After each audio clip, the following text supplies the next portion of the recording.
ሰራዊተ ሰማያት ሰላም ሰላም፣ እንዴት ናችሁ? ደህና ነኝ እኔ እግዚአብሔር ይመስገን።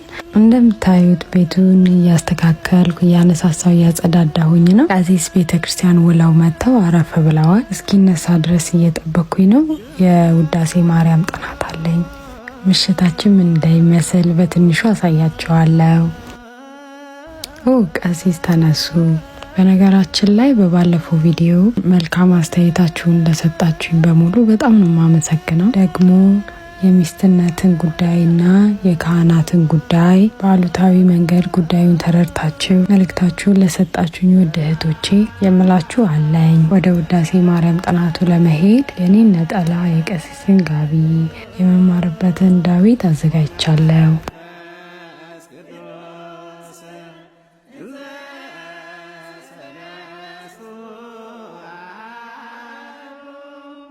ቀሲስ በጸሎት እየጀመሩ ነው።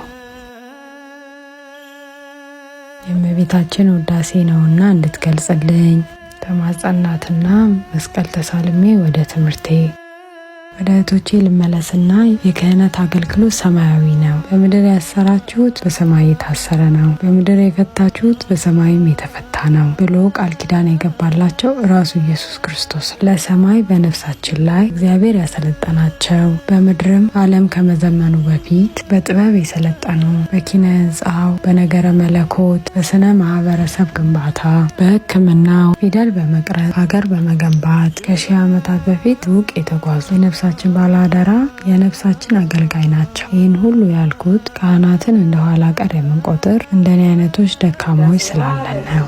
ማርያም ድንግል ወላዲተ አምላክ ዘይትነበብ በዕለተ ረቡዕ ሁሉ ሰራዊተ ሰማያት።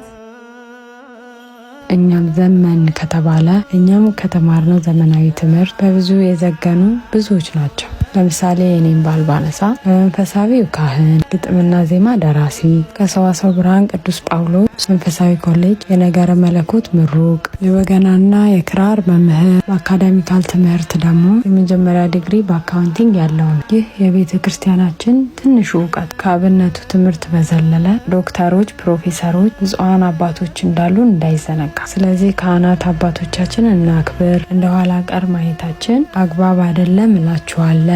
የዛሬ ውዳሴ ማርያም ጥናቴን ጨረስኩ። ሁሉንም እንድዘልቀው በጸሎታችሁ አስቡኝ። በጸሎት ነው የጀመርነው እና በጸሎት ዘግተን እኔም ተባርኬ ወደ ጉድ ጉዴ። ይሄን ካሜራሽን ታጣጥፊልኝ።